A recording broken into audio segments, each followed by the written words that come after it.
In this video, we're going to be looking at how to add a armature to fish. And just a couple things as we get ready to do that. I still have my modifiers. I'm not going to apply my subdivision modifier because I have a lot of subdivisions on this one, and I don't want to make it more complicated before I actually merge this. When I take my mirror modifier, I want to apply that first. I'm going to take clipping off there. And so I'm going to go ahead and click apply. And then I'm going to tab in and select everything in the model. With everything selected, I want to go over to my tools menu. I want to go down to the remove section, and I want to click remove doubles. And there it says remove 2 vertices. And so if I hadn't removed those, that would cause problems later on. I'm going to go ahead and tab out of this. And actually, I'll tab in really quick. I actually have enough geometry in this to be able to animate with Armature fairly well. I don't need to apply my subdivision surface modifier. So I'm going to keep that unapplied for now. I can decide later if I want to apply it. And in which case I might want to have potentially duplicate of everything before I join my mesh and my armature. So I'll do that before I apply it. But I'm going to go ahead and create this. So I'm going to hit 3 on the number pad to look at it from the right side. I'm going to hit 5 so I look at it in orthographic mode. And I want to make sure my cursor is in the center and it's lined up with my fish. So I'm going to do Shift S. I'm going to say cursor to center. And I'm going to do Shift S again. I'm going to say selection to cursor just to make sure that they're nicely lined up. And I'm going to do Shift A. Under Armature, I'm going to select single bone. And then in my properties editor, in the tab with the box, I'm going to go down until I find display, and then I'm going to click on X-ray. And I'm going to change this from texture to solid. I could also do wireframe if I want, whichever one works best for you. Only problem with wireframe is then you also see the bones through the other bones. If they're overlapping, it can be a little bit difficult, although sometimes that's very handy as well. I'm going to tab in to this bone. I'm going to scale it up quite a bit. I don't need to necessarily scale it up that large, but that works for me. And I'm going to click on just the tip of the bone there. I'm going to do Shift S. I'm going to say selection to cursor, putting it right in the middle of my fish. This will be used as kind of the way to hold on to and move the fish around. So it's kind of like a handle for it, you could say. And if I move that, everything else should move with it. And in my properties editor, I'm going to go to the bone icon. I could also do some renaming here. In fact, where it says armature, I'm going to go ahead and call this fish. And I'm going to go where it says bone. I'm going to rename this as root. Okay, or I could say base or whatever I want, just so I know what it's connected to. Going along this direction, I'm just going to do some basic bones going along, but when I create my first one, as you notice, it starts to rename it root.001. I also have that here. In fact, I'm going to do Shift Space to make this full size. And now I can use just this menu over here to rename the bones. So I'm going to call this fish back. And I'm going to hit E again. And I'm going to call this fish, not that one, I don't want to change that one. I'm going to call this one fish tail. And then I'm going to hit E again, and I'm going to let it just do the .001 there and the .002 there on the end. I'm going to take this here, I'm going to hit I'm going to go from here. So I'm going to hit E for extrude, and we'll call this fishtail top. And I'm going to do one more there, going to the end like so. If I click on this and move it, it'll just balance between those two. And then I'm going to extrude one down here like I did with that one. I'm going to call this fishtail bottom.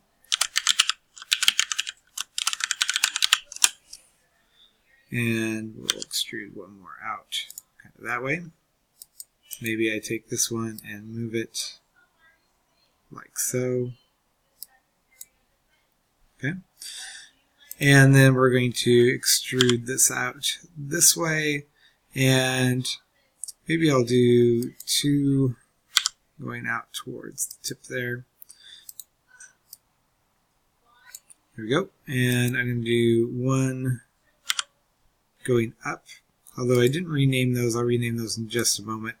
So I'm going to say fish, not that one, where it says root.003. I'm going to call this fish top. And I'm going to do E, maybe like that. And we're going to call this fish top fin. And then I'm going to go ahead and hit E again, just like so. I don't need to get over complicated with these, but want enough for defining where things are. Let's say fish front. And then this one I'll call fish head. Oops.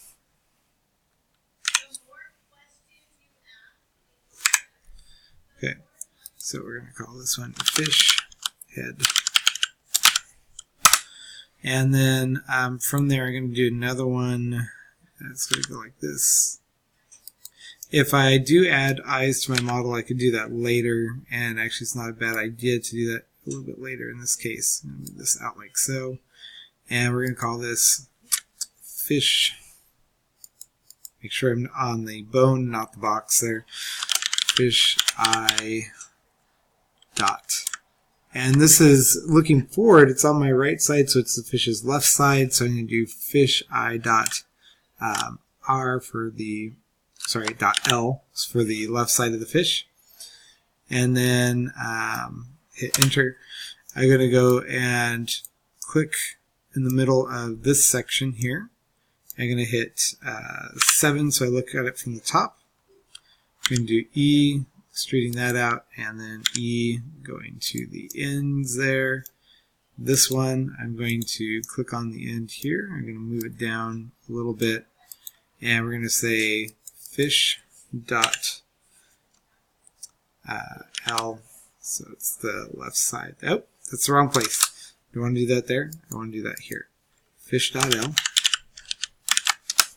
I think I would learn after the first few times.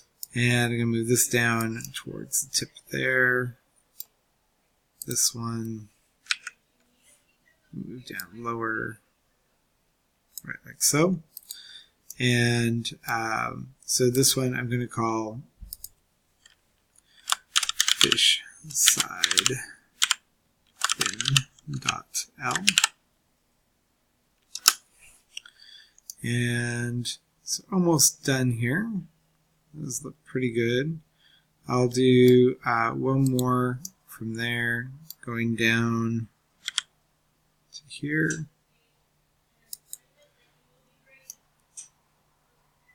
And I'm going to undo that for the moment.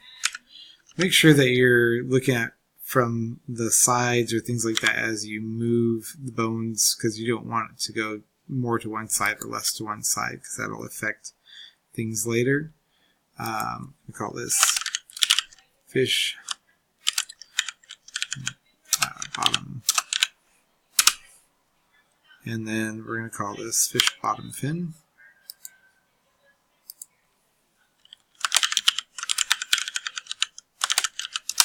Okay, so I have all those pretty much done. Now I'm going to go and take the my two side parts here, and they're labeled with .L. I should just make sure as I select them, both have .L, which is great. And this one too as well. Not that one. Not that one. And maybe I got to do them separately. So I'll take this one and then hold down Shift to select both of those. And I'm going to go down at the bottom where it says Armature. And I actually found a quicker way of duplicating it when you have the .Ls. I'm going to say Symmetrize. Click on it, puts it over, automatically connects it to the middle, and labels them .R, which is perfect. And so I'm going to do that with my one up here. There we go.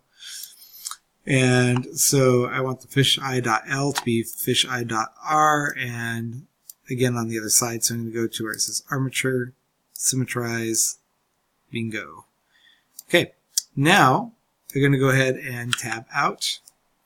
I'm going to click on my fish again. I'm going to do Shift Space so I can see my properties editor. I want to make sure that I only have my subdivision modifier, that I've merged those, that I've gotten rid of duplicate vertices, and taken care of that. So now I have the fish body selected. I'm going to hold Shift and select the armature. I'm going to do Control P as in popcorn, okay? And I want to select with automatic weights. Now, I'm going to click on the armature again. I'm going to do Control Tab to go into pose mode. And if I hit R and Z, I should get a little bit of movement with my fish. If I go back to the fish model itself, I can go to my modifiers, and here you can see there's a thing that says Preserve Volume. We can see how that looks when I move it for the fish. So R, Z, move that a little bit. Not bad. I can still see some bending and stuff there. Again, it depends how much detail I want to go through for my fish model. So in the next one, we're going to animate this now that we know that it's working. And so I'm going to go ahead and stop this video. We'll do the next one in a little bit.